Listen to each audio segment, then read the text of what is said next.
The first time I ever pulled a trigger, I was 22 years old in the Kandahar desert, and it felt like the right thing to do. The second time, I was 30, standing in the wreckage of my own kitchen, looking at the one person in this world I would have died for, and she was already gone. They thought I was deployed overseas. They thought I was gone. They thought no one was coming home. They were right about one thing. The man who left for that deployment, he never came back. But something else did.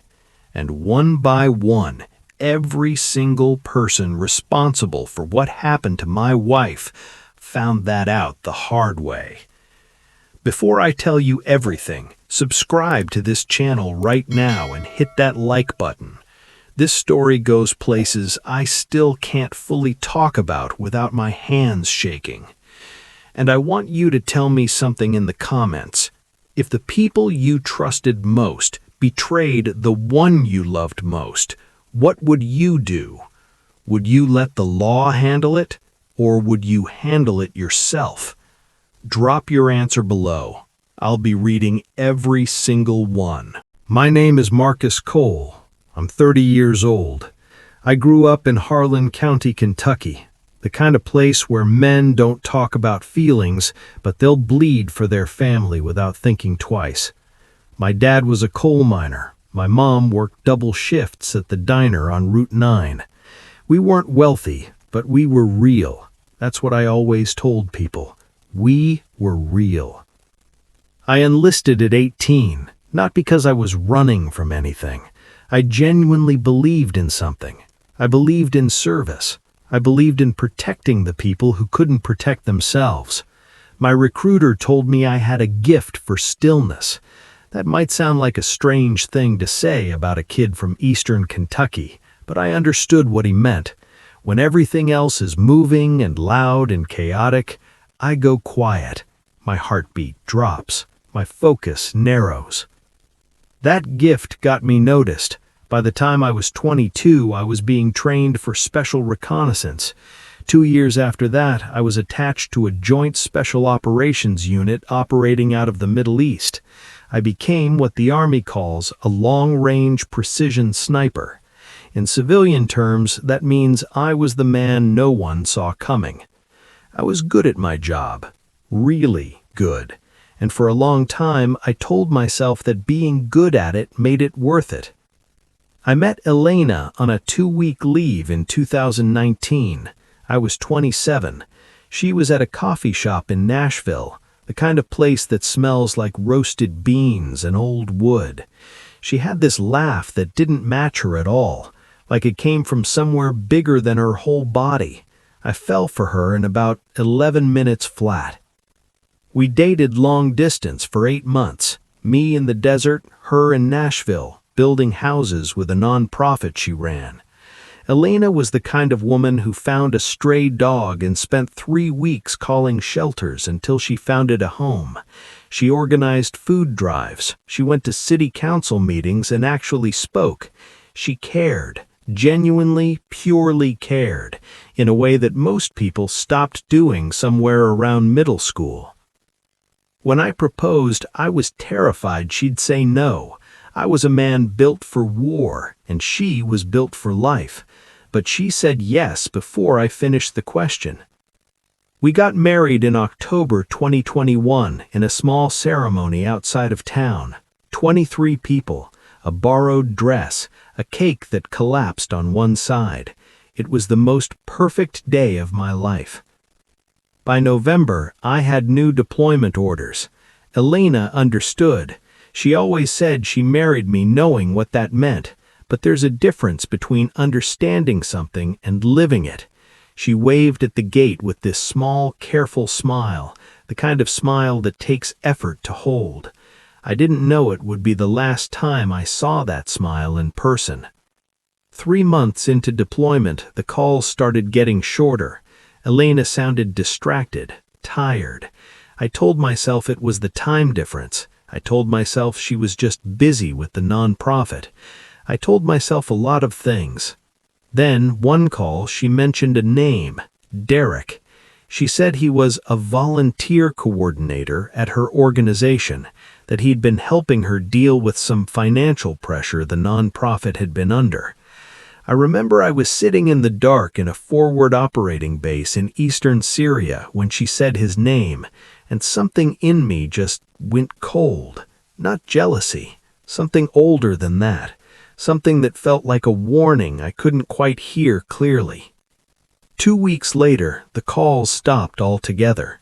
I filed an emergency leave request. It was denied. Operational necessity. We were mid-mission and there was no one to replace me in position. I spent 4 more weeks in that desert, emailing her with no response, calling her phone to voicemail, reaching out to her sister, her mother. Everyone said she was going through something, but wouldn't tell me what. Then, 51 days after our last call, my commanding officer came to find me personally. He sat down across from me and he didn't say anything for a moment, and in that moment I already knew. You develop a sixth sense for bad news when you've spent years in places where bad news comes fast. He told me Elena had been killed. Her body was found in the house we shared. The initial report said home invasion, no suspects in custody. I heard the words, I understood the words, but I felt nothing, just this blank, enormous silence, like the moment before a blast when the world stops. They flew me home. I sat in a military transport with 18 other soldiers, and I stared at the floor for 6 hours. Nobody talked to me. Soldiers understand when a man has gone somewhere else. The investigation was being run by a detective named Ronald Mercer. He was respectful, professional. He told me the same thing the initial report said: random home invasion, possibly a robbery gone wrong. Nothing taken, no forced entry. I latched on to that last detail: no forced entry. Elena was careful. She double-locked every door. She didn't open for strangers. The only way someone walked into that house without forcing their way in was if Elena opened the door herself, which meant she knew them or trusted them. I started asking different questions. Detective Mercer told me to leave it to the professionals. My own grief counselor, assigned by the military, told me I was transferring emotions into obsessive behavior patterns. My in-laws asked me to let it go. Everyone wanted me to let it go. I drove to the nonprofit's office and asked to see the volunteer records. The administrator told me the records from that period had been lost in a server migration. I asked about Derek specifically. She paused just a half-second too long before saying she didn't know anyone by that name. I noticed that pause. I'm trained to notice pauses. That night, I went through Elena's email. I still had her secondary login from years ago, something we'd shared for a joint bank account. I found a thread with someone named D.H. The emails were about the nonprofit finances at first. Then they became something else: pressure, manipulation, threats. The final email from D.H. was dated 4 days before Elena died, and it said, "You told him. You weren't supposed to tell him." I sat at that kitchen table until 4 in the morning, and then I understood. This wasn't a random crime. Elena had found something out, something about Derek, about money, about whatever scheme was being run through her organization. She had told someone, and someone had decided she couldn't keep talking. And Detective Mercer? I found out 3 days later that he and Derek Hammond went to the same high school, played on the same football team, were godparents to each other's kids. The investigation was buried from the start. I broke down in the parking lot of a gas station outside Nashville, just completely fell apart. I don't know why that particular parking lot. Maybe because it was 2 a.m. and nobody was around. Maybe because it was close enough to our old apartment that I could almost convince myself if I drove 2 more miles, she'd be there. I sat on the hood of my truck and I cried in a way I hadn't cried since I was a kid. Not dignified grief, ugly, raw, animal grief, the kind that doesn't care who's watching. I thought about everything we were supposed to have. She wanted to open a community center. She had already drawn the floor plan on a napkin. I still had it in my wallet. We had talked about kids. Not seriously, not yet, but in that way couples do when they're starting to get comfortable enough to imagine things out loud. All of it was gone. And the worst part, the thing that broke me the most, was that she had been afraid and hadn't told me. Maybe she didn't want to worry me while I was deployed. Maybe she thought she could handle it. Maybe she thought she was protecting me. She died protecting me. I don't have words for what that does to a person, not the ones I'm willing to say out loud. I sat in that parking lot until the sun came up, and when I finally got back in that truck, the grief was still there, but something else had come to sit beside it, something cold and clear and patient. I knew what I was going to do. I knew it like I know my own heartbeat.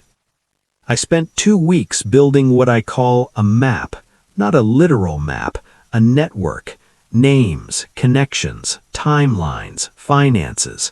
I've done reconnaissance for complex, high-value targets. I know how to strip away the noise and find the bones of a thing. What I found was bigger than Derek Hammond. The nonprofit Elena ran was infiltrated. Someone had been using it to launder money for a trafficking network operating between 3 states. Small amounts, filtered through fake donations, cleaned through the organization's books. Elena had discovered a discrepancy during a routine audit. She confronted Derek Hammond, who was the inside man. He told her to stay quiet. When she didn't, when she instead contacted the state attorney general's office, someone in that organization decided she was a liability. There were 4 people directly involved: Derek Hammond, a man named Victor Salas, who ran the financial arm of the operation, a woman named Patricia Weiss, who had been bribing officials to keep the network clean, and at the top, a man I'll call the investor, a wealthy Nashville real estate developer who had been funding the entire operation for years and had 3 law enforcement contacts in his pocket, including Detective Mercer.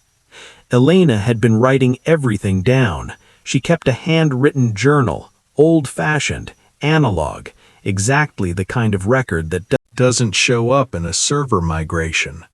I found it hidden in a false bottom of her desk drawer. Everything was there. Names, dates, amounts, locations, a complete case. She hadn't just been a victim, she had been building evidence. My wife had been fighting a war of her own, and nobody knew. There's a page near the back of her journal that I've never read out loud to anyone. I'm going to now. It says, "I know Marcus is going to be home in 4 weeks. I need to have all of this ready before he lands. I don't want him to have to deal with any of it. He has enough weight on him already. But I also need him to know, in case something happens to me before then, that I know what's right. I've always known what's right, and I'm not afraid of it." She was 4 weeks away from handing everything to the Attorney General. She was 4 weeks away from blowing the whole thing open. And someone found out. What I also found in that journal, and this is the part that put ice in my chest and kept it there, was a name I recognized. Someone I had trusted. Someone who had been at our wedding. Someone who had shaken my hand and looked me in the eye.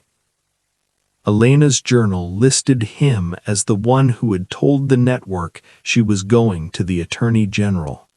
He hadn't pulled the trigger, he hadn't given the order, but he had made a phone call, a single phone call that set everything in motion. His name was Ray Kimura, my closest friend since basic training. He had been on the investor's payroll for 2 years. I'll be careful about what I describe here. I'll tell you what I can. I didn't go after them with a weapon, not at first, because I realized that killing them would be the easy version of justice, the version that doesn't stick. I wanted something that would last, something that couldn't be appealed or pled down or paid off. I spent 3 weeks delivering Elena's journal, plus my own documented corroboration, to the FBI field office in Nashville, bypassing the local police entirely. I had a contact at the bureau, a woman I'd worked with on a joint task force. She took one look at what I handed her and pulled the files on the whole network within 48 hours. But I also visited each of them, one by one, not to hurt them, to make sure they knew that someone had seen everything, that the walls were closing in, that the woman they thought they'd silenced had left enough behind to bury every single one of them. Derek Hammond I found at a restaurant in Brentwood. I sat across from him and slid a single page of Elena's notes across the table. He went white as a sheet. I didn't say a word. I got up and left. Victor Salas tried to run. He got as far as Atlanta. He didn't understand that I'm trained to track people across terrain a lot harder than an interstate. Patricia Weiss cooperated immediately when FBI agents showed up at her home. She rolled on everyone within the first 2 hours of questioning. Ray Kimura called me weeping, claiming he didn't know they were going to kill her. I think he believed that. It didn't change what he'd done. I told him, I believe you, but Elena is still gone. So now you're going to tell the FBI everything, or I'm going to make sure every person you've ever served with knows exactly what kind of man you are, and that will follow you for the rest of your life. He cooperated. He didn't have a choice. The investor was arrested at his home in Belle Meade on a Tuesday morning. He had 4 lawyers present. It didn't help. Derek Mercer was arrested the same day. I watched both from a parking lot across the street. I didn't feel satisfaction. I felt something quieter than that, something that only Elena would have a word for. The federal case took 14 months. I testified 3 times. Every time I walked into that building, I wore the same thing, the jacket I'd worn at our wedding. I don't know why. It felt like the right thing to do. Derek Hammond pled guilty to conspiracy to commit murder and received 40 years without parole. Victor Salas received 35 years on trafficking, money laundering, and conspiracy charges. Patricia Weiss cooperated immediately when FBI agents showed up at her home. She rolled on everyone within the first 2 hours of questioning. Ray Kimura called me weeping, claiming he didn't know they were going to kill her. I think he believed that. It didn't change what he'd done. I told him, I believe you, but Elena is still gone. So now you're going to tell the FBI everything, or I'm going to make sure every person you've ever served with knows exactly what kind of man you are, and that will follow you for the rest of your life. He cooperated. He didn't have a choice. The investor was arrested at his home in Belle Meade on a Tuesday morning. He had 4 lawyers present. It didn't help. Derek Mercer was arrested the same day. I watched both from a parking lot across the street. I didn't feel satisfaction. I felt something quieter than that, something that only Elena would have a word for. The federal case took 14 months. I testified 3 times. Every time I walked into that building, I wore the same thing, the jacket I'd worn at our wedding. I don't know why. It felt like the right thing to do. Derek Hammond pled guilty to conspiracy to commit murder and received 40 years without parole. Victor Salas received 35 years on trafficking, money laundering, and conspiracy charges. Patricia Weiss cooperated immediately when FBI agents showed up at her home. She rolled on everyone within the first 2 hours of questioning. Ray Kimura called me weeping, claiming he didn't know they were going to kill her. I think he believed that. It didn't change what he'd done.